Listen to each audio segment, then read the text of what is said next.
नमस्कार, मी भाग्यश्री तुम्हा सर्वांचं आपल्या चॅनलमध्ये मनापासून स्वागत करते आणि आज देखील आपण खूप सुंदर अशी डिझाईन तयार करणार आहोत। त्याकरिता इथे मी बॅक पार्ट कट केलेला आहे, ज्याची पूर्ण उंची आलेली आहे 15 इंच, शोल्डर आलेले आहेत 5.5 इंच, आर्म होल म्हणजेच मुंडा आलेला आहे 6 इंच, त्यानंतर येथे जी छाती आहे ती आलेली आहे 9.5 इंच आणि खालच्या बाजूला कंबर बॅकडार्ट मिळून ती देखील आलेली आहे 9.5 इंच। आता इथे वरच्या बाजूला आपण आपल्या गळ्याची मार्किंग करूयात। तर इथे मला माझी रेडी शोल्डर 2 इंच हवेत, म्हणून मी अर्धा इंच मार्जिनचा घेऊन 2.5 इंचावरती एक मार्क केलं। त्यानंतर टेपला त्याच पॉईंटवरती ठेवून घेऊन खालच्या बाजूला जी माझी गळ्याची उंची आहे तेथे मी 11.5 इंच घेते आणि येथे आपण हा जो गळा आहे तो व्ही आकारात तयार करणार आहोत। त्यामुळे मी डायरेक्टली अशी एक क्रॉस लाईन ड्रॉ करून घेतली आणि हा व्ही आकार मला असा शार्प नको होता, म्हणजेच टोकदार नको होता। त्यामुळे मी असं थोडासा त्या लाईनच्या बाजूला कर्व आकार म्हणजेच थोडासा गोलवा आकार ड्रॉ करून घेते। हे ऑप्शनल असेल, तुम्हाला हवं असेल तर तुम्ही हे अशा पद्धतीने ड्रॉ केलं तरी देखील चालेल आणि नाहीत केलं तरी देखील चालेल। त्यानंतर आता इथे आपल्याला हा गॅप लक्षात ठेवायचा आहे। तर हा माझा 3 इंच आलेला आहे, म्हणजेच जेव्हा मी हा बॅक पार्ट ओपन करेल तेव्हा ते जे 3 इंच आलेलं आहे ते टोटल किती असणार आहे 6 इंच। त्यानंतर व्हिडिओमध्ये दाखविल्याप्रमाणे बॅक पार्टला ओपन करून पुन्हा अगदी मधोमध फोल्ड करून घ्यायचं आहे आणि असं हाताने थोडंसं टॅप करून घ्या, म्हणजेच थापून घ्या, जेणेकरून या साईडची डिझाईन त्याच्या समोरच्या बाजूवरती देखील ट्रेस होऊन येईल। तर इथे बघा, मी तुम्हाला सांगितल्याप्रमाणेच इथे वरच्या बाजूने खालच्या बाजूला 2 इंचावरती मार्क करायचं, ठीक आहे। आणि मग जो हा मधला डिस्टन्स दिसतोय ना, म्हणजे गळ्यामधला गॅप, तो तुम्हाला इथे मेजर करायचा आहे। तर माझा इथे 6 आलेला आहे, तुमचं कमी किंवा जास्त देखील येऊ शकतं। त्यानंतर इथे मी अस्तर आणि मेन फॅब्रिक घेऊन दोघांनाही राईट साईडवरती राईट साईड म्हणजेच बरोबरीच्या बाजूवर बरोबरीची बाजू ठेवून घेतलेली आहे। त्यानंतर आता इथे तुम्हाला व्हिडिओमध्ये दाखविल्याप्रमाणे आपण जसा गळ्याचा आकार ड्रॉ केला आहे त्या संपूर्ण आकाराला अगदी व्यवस्थितरित्या इथे तुम्हाला स्टिच करून घ्यायचं आहे।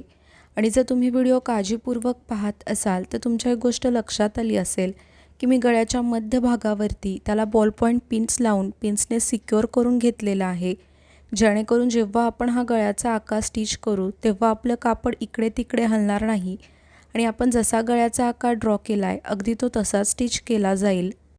त्यानंतर इथे मी खालच्या बाजूला अर्धा इंच मार्जिन घेऊन सरळ कमरेपर्यंत शेवटपर्यंत स्टिच करून घेते।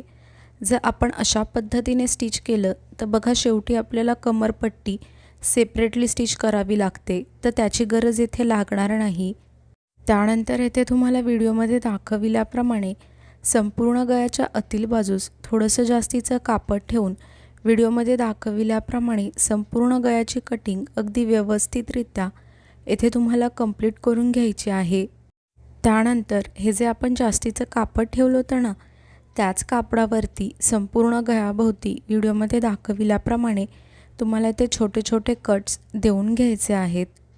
त्यानंतर आता इथे तुम्हाला व्हिडिओमध्ये दाखविल्याप्रमाणे संपूर्ण गळ्याभोवती टॉप स्टिच देऊन घ्यायचे आहे। आता इथे टॉप स्टिच म्हणजे काय तर दाबटीप। आता दाबटीप म्हणजे काय तर जसा आपला गळ्याचा आकार दिसतोय त्याच आकारावरती अगदी व्यवस्थितरित्या इथे तुम्हाला व्हिडिओमध्ये दाखविल्याप्रमाणे स्टिच करून घ्यायचं आहे। आणि जर आपल्यापैकी खूप जण व्हिडिओज पाहतात परंतु चॅनेलला सबस्क्राईब करत नाहीत तर प्लीज असं नका करत जाऊ, चॅनेलला देखील सबस्क्राईब करत जावा। काय होतं ना, मला देखील समजत जाईल की हां, मी जे व्हिडिओज बनवते ते तुम्हा सर्वांना आवडत आहेत आणि तुमच्या उपयोगात देखील येत आहेत।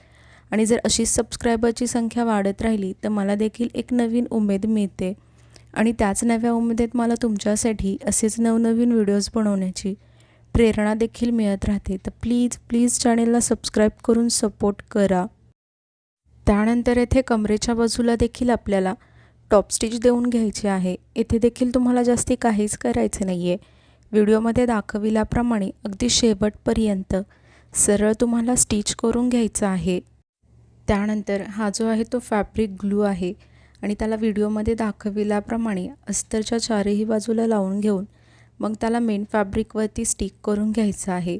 तुम्ही ही पद्धत न वापरता आपण नॉर्मली ज्या पद्धतीने अस्तर आणि मेन फॅब्रिक एकमेकांना चारही बाजूने स्टिच करून घेतो ना, ती देखील तुम्ही इथे पद्धत वापरली तरी देखील चालेल. पण मी नेहमी तुम्हाला ती पद्धत दाखवते, म्हणून आज म्हटलं तर जे नवीन शिकणारे आहेत त्यांना ही पद्धत समजेल, त्यामुळे मग मी तुम्हाला ही पद्धत आज दाखवली आहे.